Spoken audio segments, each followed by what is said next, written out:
actually already Yeah. planning on booking tickets. Hmm. You know, a bunch of moms are going, so just like a good time tickets away. So I guess that's when I'll be going if I can afford it. But Hmm. I'm dead set on doing it this year.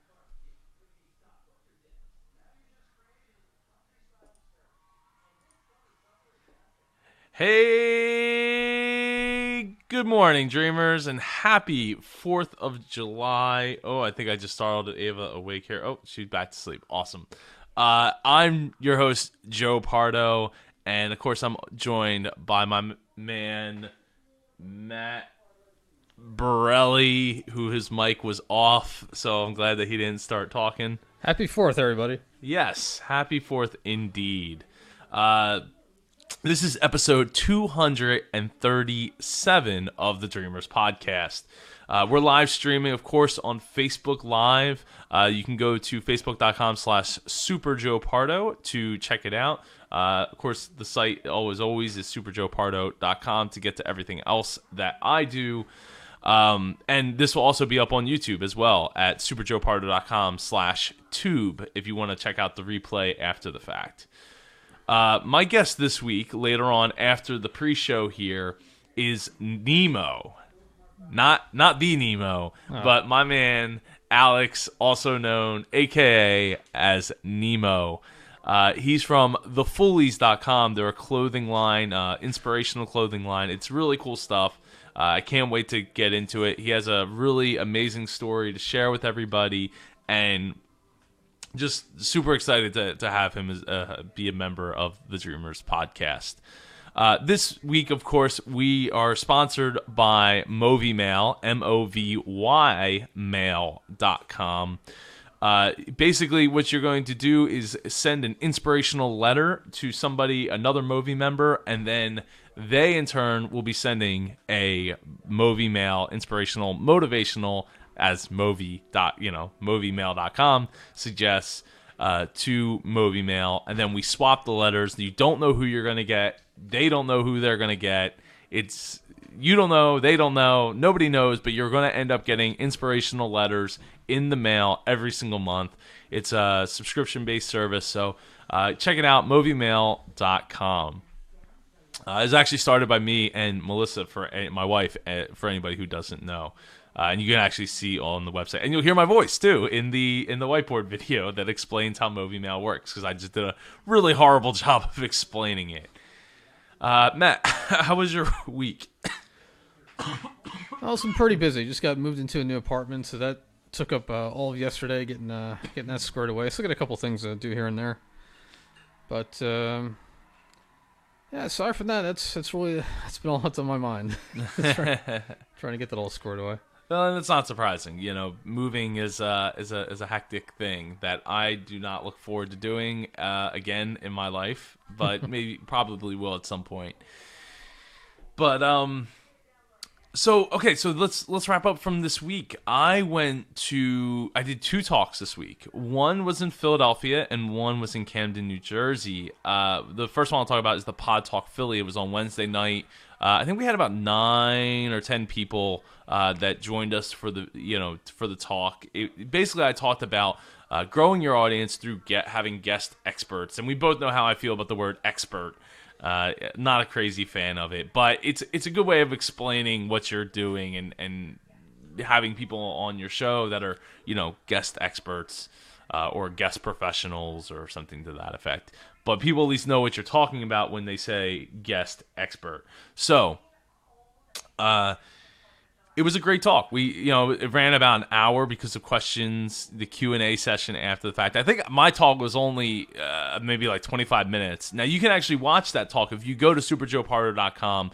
If you go on the front page, you go down to talks, you can actually click on the link that says grow your audience. Oh, man, excuse me. So I've been dealing with this chest cold, for anyone that doesn't know, for like the last week.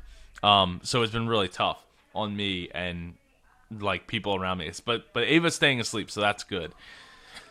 So just bear with me here.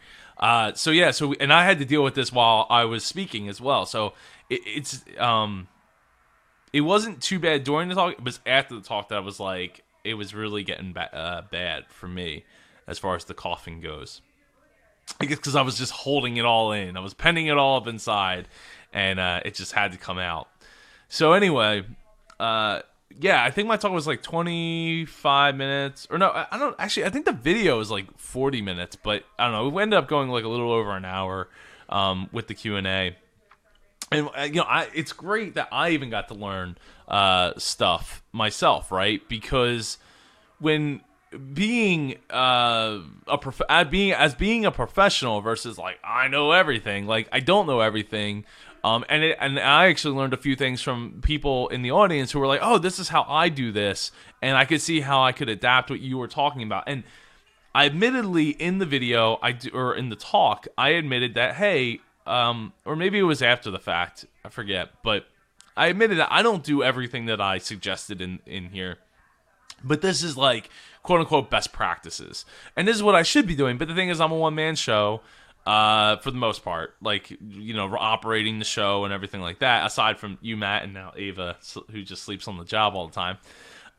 It's tough to have the time to write those emails and like do all that stuff and make sure everything happens. But I gave examples of things that I do, like tagging people in the Facebook post. Like, so here with the pre-show, I've actually tagged Nemo in the Facebook thing, post status, live feed thing, and he just said, "Hey, so what's up Nemo?" And I also want to give a shout out to Lori Foster, who has been doing amazing things.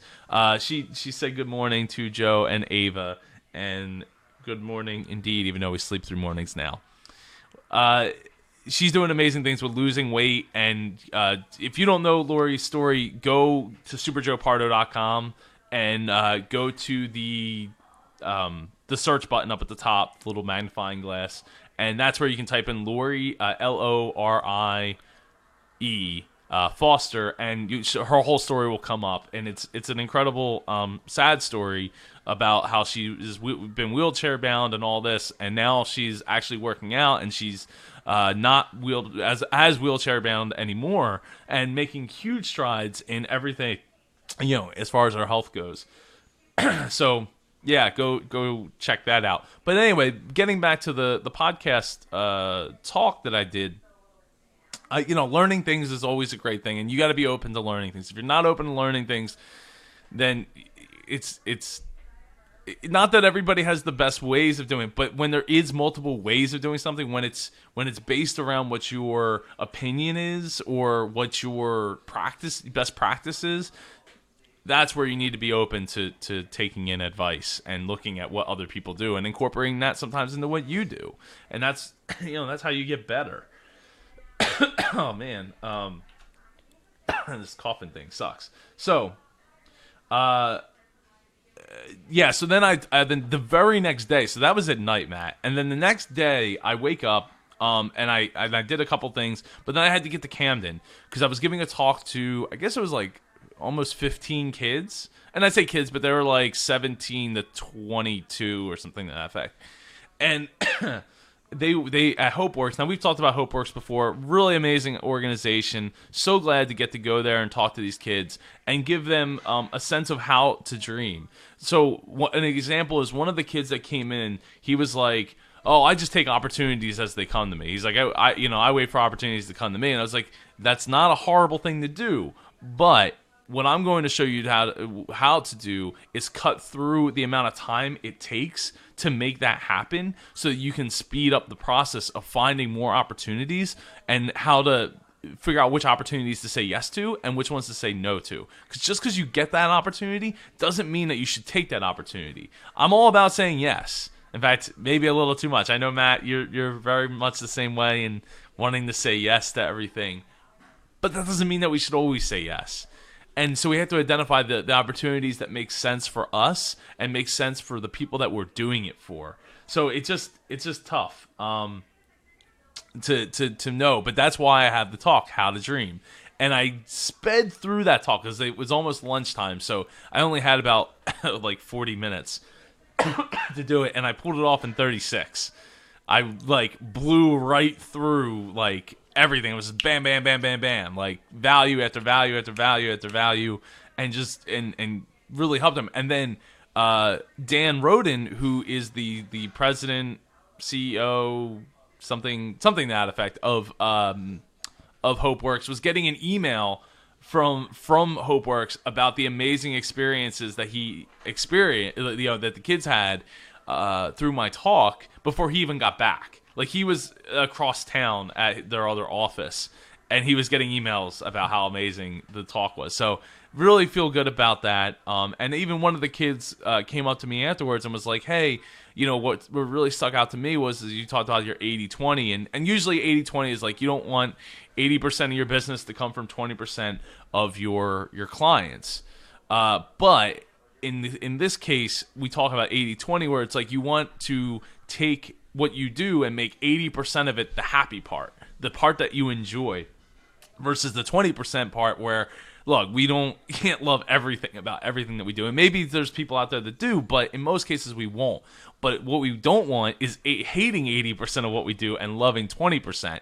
So that's when we need to focus in, and we need to identify the 20%, what we love, and then amplify that in maybe a new career, a new path, a new promotion, a new hobby, something to that effect, where we're loving 80% of it and dreading 20. Because if we work hard enough and get that 80%, making enough money, we can outsource to somebody else, or hire somebody else, or get a virtual assistant to do that other 20%. If we work hard enough and we're profitable enough at what we do to justify it. Excuse me.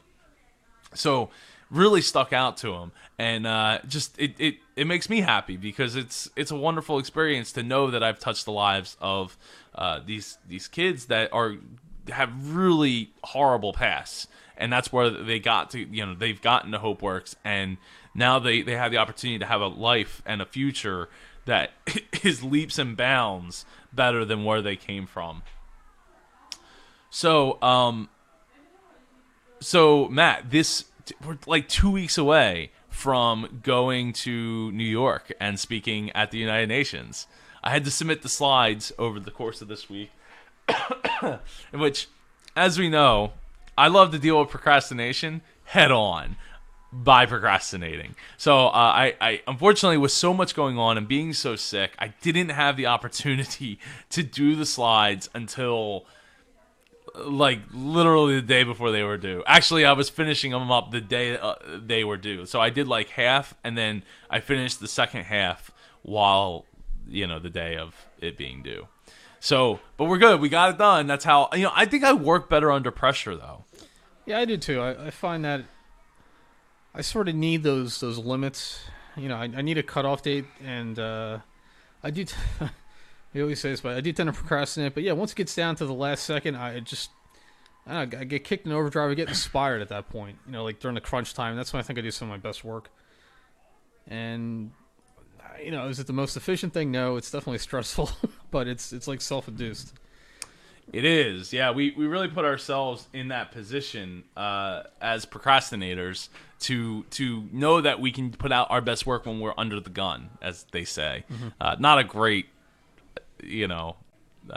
analogy at this point in time, in this day and age. But point is, gun could be tattoo gun. That's a type of gun. Anyway, point is when we're able to be under that pressure, that's when we can perform our best. And that's what I know I generally perform some of my best stuff when I'm under that pressure. And that's why a lot of times I put myself in that position, because I know that that's when it's all going to come together. Like the mind's just going to race to get it done, but not just get it done, but find something better. So another thing that happened this week was I found out that my book was actually being sold for $1,721.91 on Amazon. A used copy. I don't know if it's the color version or not, but the store that's selling it on Amazon is they're like 96% like positive ratings. for reviews. Well, I took a copy of your book, I dipped it in gold, and I put it online. So I just needed the money. Oh well, that's one way to get it up to $1,700 worth of value. But everybody benefits. I mean, it made me think that maybe I should post put my book at the same value on Amazon, since I'm an Amazon seller, and because I have colored editions laying around that I totally could sell for $1,700. I guess my question is if my book were to sell for $1,700, does all of a sudden that make everything else I do that much more I guess it would make everything else I do that much more valuable. It would be a point you could make. Well, it's like a painting, right? Yeah. Like if you sell a painting for a certain price point, then all of a sudden everything else that you've done just becomes that much more valuable. It's like, you're getting a pretty good deal on my new book here, considering the last one sold for $1,700. That is quite true. So I don't know. We'll see if it ever sells. It probably won't. Now I know when I put it up on Facebook, a couple people had reached out and said that their books as well, copies of their book had been put up for $1,700. So, or I guess like enormous amount like that for a book. Is it crazy, or is it the start of some kind of genius trend? I guess we'll. Hey, you only gotta sell one if it's at $1,700. If you only have one copy, true. Then it's worth $1,700 to somebody. So the other thing I wanted to talk about this week was a horrible, it wasn't horrible customer service experience, but it was a pretty not good. Now, I'm not going to call any names out or say, even point out what the product was or anything like that. Like, I'm not trying to be a hater. And I feel kind of bad because I wrote an email back to the customer service person explaining to them why what they suggested was horrible and needs to be addressed by the people who can do something about it.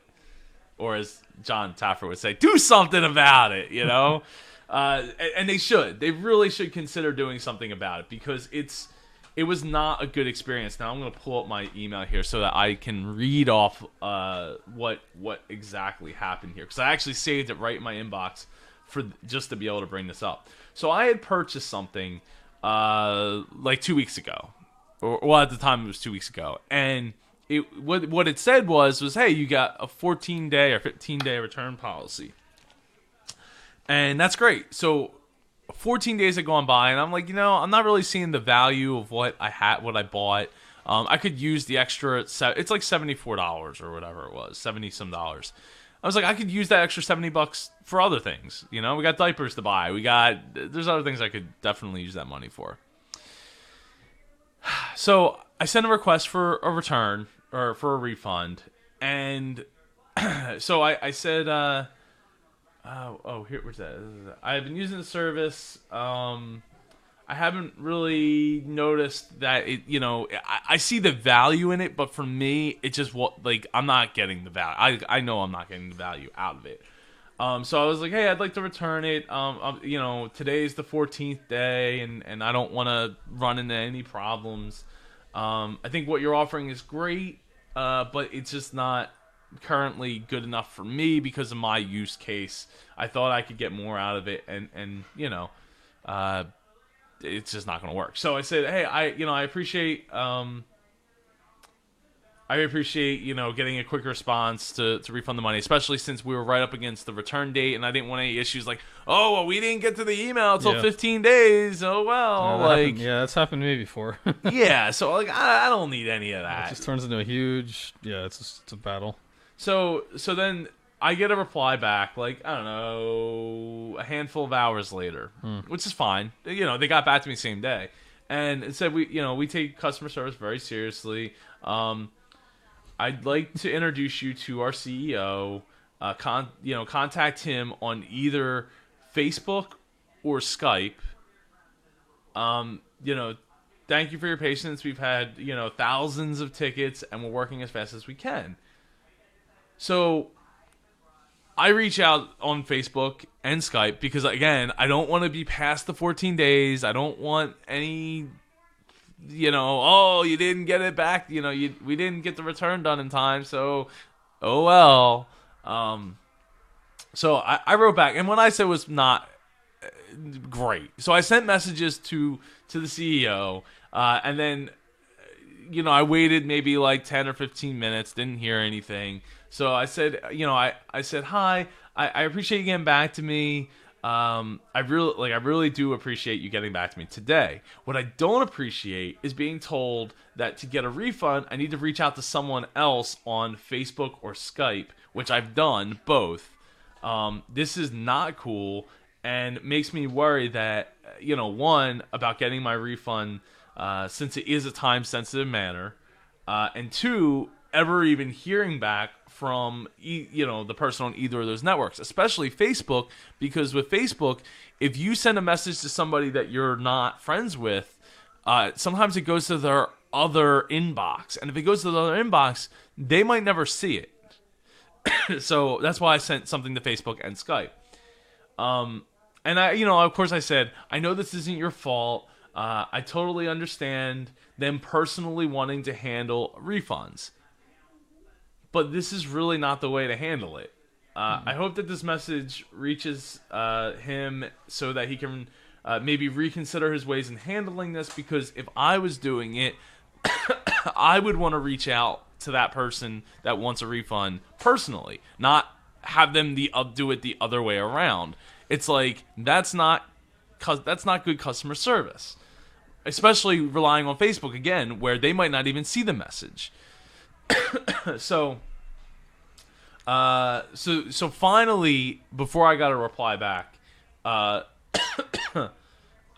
did get a reply back from the owner on Skype, and we talked. Well, first he's like, "Hi, Joe." So I'm like, "Oh, hi," and then nothing, because I was in my mind, I was playing out the scene from Madoff, where they talk about the idea, and it might have even been in The Wolf of Wall Street too, where it's like the first person to talk loses. Because I don't know what the situation were. Like, I've never dealt with this person before. I don't know what their situation is. I don't know if I'm going to get that refund, if I'm not going to get that refund.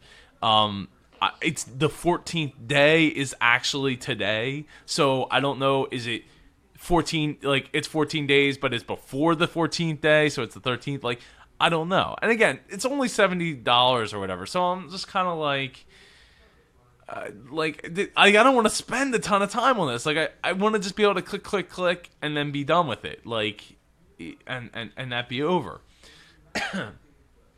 Oh, somebody's awake. So finally I was like, 10 minutes go by. So I'm like, okay, I guess I'll bite. Hey, I was just contacting you about getting a refund. Blah, blah, blah, blah, blah. And then more time goes by. And more time goes by. And it's like, I think at the end it was... Oh, man. Let me see. Because I think I actually had the conversation right here. If Skype comes up quick enough and shows me the conversation. Yeah, so it was like, hi, within within a minute. And then 2 minutes go by, and I was like, okay, I'd like to get a refund. And that was at 4:28. Now at 4:52, I sent another message and said, hello, ? So then it took another 5 minutes, and that's when he was like, oh, sure, that's not a problem at all. What's your transaction ID? So I sent it over, and then within like 3 minutes, everything was taken care of. Yeah, so Thank you. Have a great day. So it wasn't bad, but the thing that was like, I said, oh, I'd like to, to get a refund. Oh, that was when I said, that's when I stopped and was thinking of the Madoff thing. So it wasn't when I said hi. It wasn't when I stated what I wanted. It was when you state what you want, you're supposed to shut up. Because then it's like you're opening yourself up to doubt, and doubt can lead you down a road of, oh, I didn't get a refund. In fact, I didn't get a refund, and I bought something extra. I bought in deeper to the next level of what they offer, or something. Like, I bought into another product. yeah, so it's that's why you gotta like you state what you want and then you just gotta shut up. And that's why I let 30 minutes go by because I was like, I don't want to say, or I guess not 30 minutes because it was 4:28 to so 20 like 22 minutes or whatever it was, 24 minutes. I let it go by because I didn't want to lose and I didn't want to get sucked into buying something else that I didn't want. So it's just like it wasn't a great excuse me a great experience, but at the end of the day they took care of me. They took care of what I wanted. It just I wanted to bring up the point of when it comes to customer service, it needs to be proactive. And maybe there's a reason that maybe the reason is that they figure, well, if you put that barrier up of like, hey, you need to contact us on Facebook or Skype, there's probably like a drop off rate of people that just won't bother. You know what I mean? Like, and that's the thing. So a little persistence never hurt anyone either. And since we're live streaming on Facebook, I wanted to give a shout out to Paul Dariano and to Anthony Hayes, who are watching live right now on Facebook Live. So, I don't know. Have you had any weird experiences like that, Matt? Well, indirectly, yeah. So there was one experience I had where a friend of mine had bought a car, and kind of later that day decided that she had sort of gotten like pressured into it. She went to the dealership by herself, and they kind of did the whole song and dance before and she's like, "Oh, I don't really want this, and it's not the car I wanted." So I was like, "All right." So I called the place up, and at first they were kind of like, and then later like, "Oh, okay, come in here, we could find something else you want." And then they were like, "Oh, you got to talk to the manager." And once he got involved with him, it was just like it all went downhill from there. The car wasn't coming back. Because initially he's like, "No, there's no way we can do it." Blah blah blah blah. And then finally he's like, "All right." After arguing with him, he's like, "Okay, well, we'll cut you a deal." He's like, you can return it." And then we're waiting and we're waiting and we're waiting and like, it's getting up to the last day here. I'm like, "All right, still haven't heard from this place." And I call him back. He's like, "I never said that. I was like, and he goes, "No, you got to talk to this guy." He's like, that's. It's like, "No, you're the person I was dealing with." He's like, "Well, it's not my problem." I was like, "It is your problem because you're the person I was dealing with." And that was a good, 20, 30-minute phone conversation until finally he's like, "All right, come in today. We'll get it done." But that's probably the worst one I ever dealt with. Although I've seen other people... I guess it's more of a thing in general. I don't know what it is about people that go shopping in stores, even restaurants, where they think they can treat the help like crap. You ever seen that? It's incredibly uncomfortable. Like 2 nights ago, I had to say something because I don't want to. I guess I don't want to curse on the podcast. The woman said something incredibly demeaning to this. Thank you for not cursing on the very podcast. Young girl. I don't want to have to edit it. Who's a cashier? I was just floored that you would have the nerve to say that to somebody.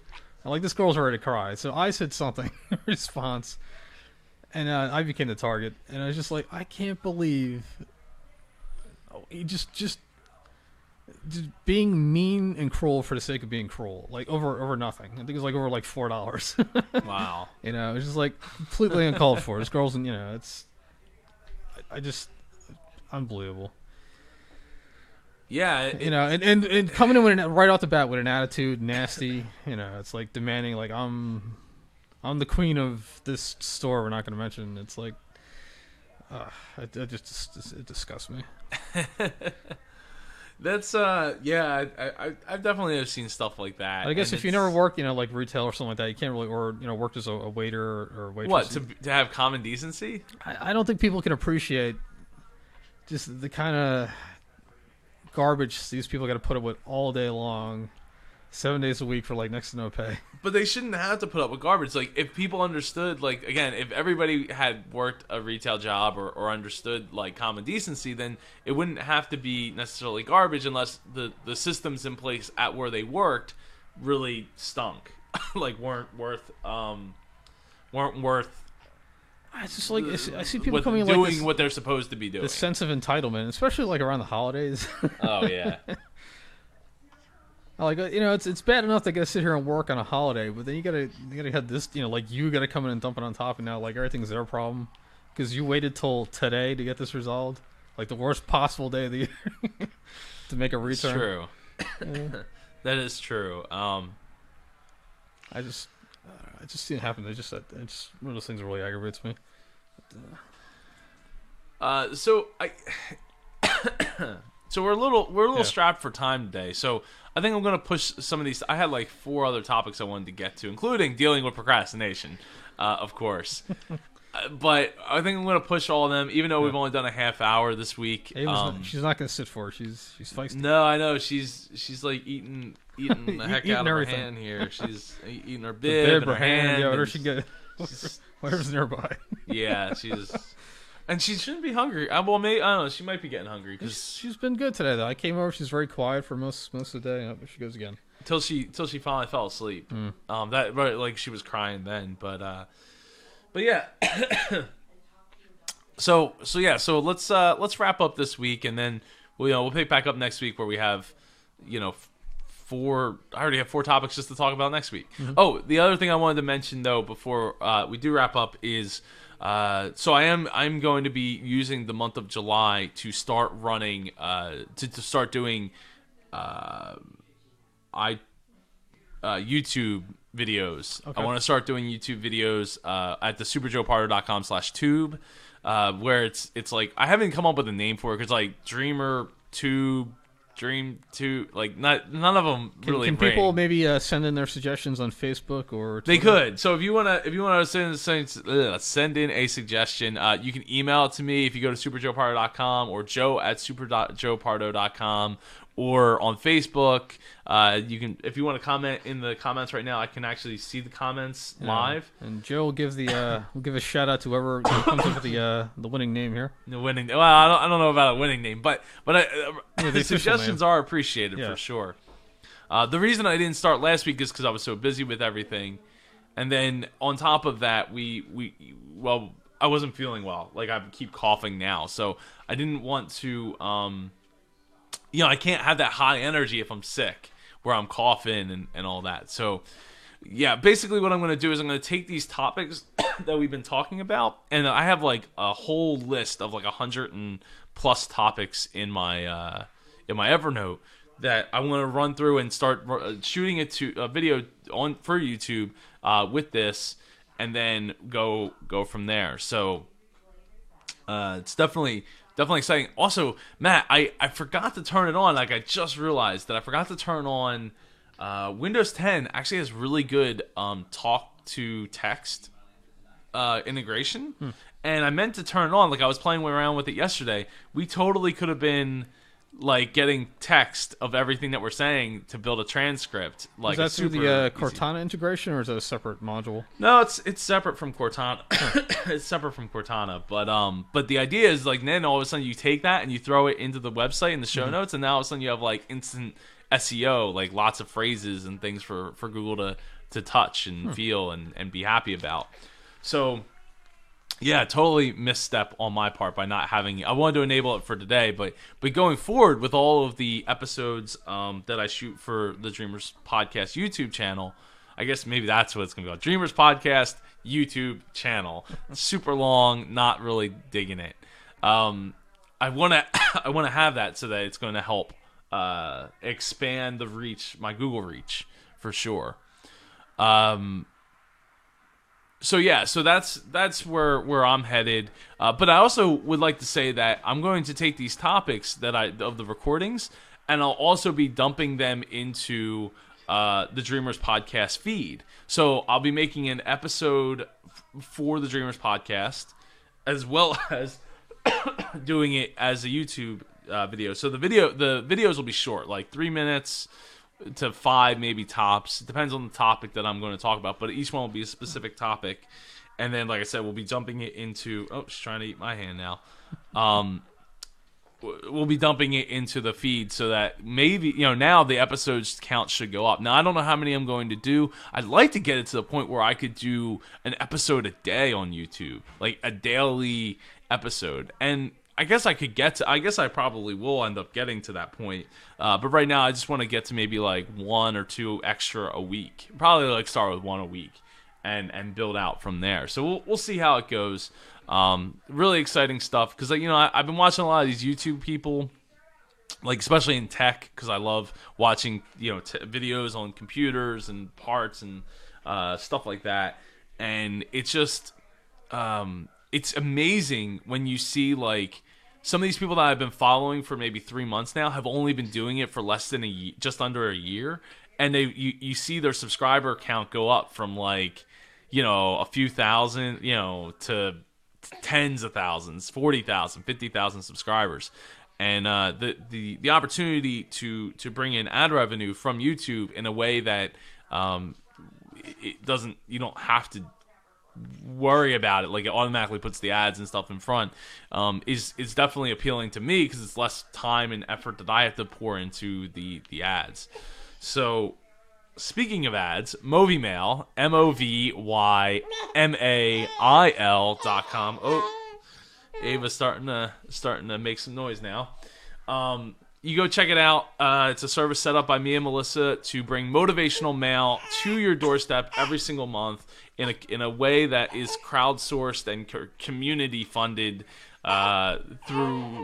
community funded as far as the letters go. So Ava's being kind of loud. Yeah, go check it out, movymail.com. Matt, I really appreciate you joining me, as always. Hey, as always, thanks for having me. You're very welcome. Ava, thank you for joining me, even though you're about to start crying, so it's a good thing we're not going to the full hour that we normally do here on the Dreamers Podcast pre-show. And I guess, stay tuned for After the Jump, because I got my boy Nemo coming on the show. He is thefoolies.com. It's a clothing line, and he's just a really awesome entrepreneur, really positive dude, and I can't wait for you to check out his interview with me here on the Dreamers Podcast. So stay tuned for After the Jump. And we're out. That's the end of the Dreamers Podcast pre-show. Thanks, everybody, for tuning in, and it's been a lot of fun. Look forward to getting the episode out tomorrow, and happy 4th of July. And Ava says happy 4th of July, too, in her... That's how...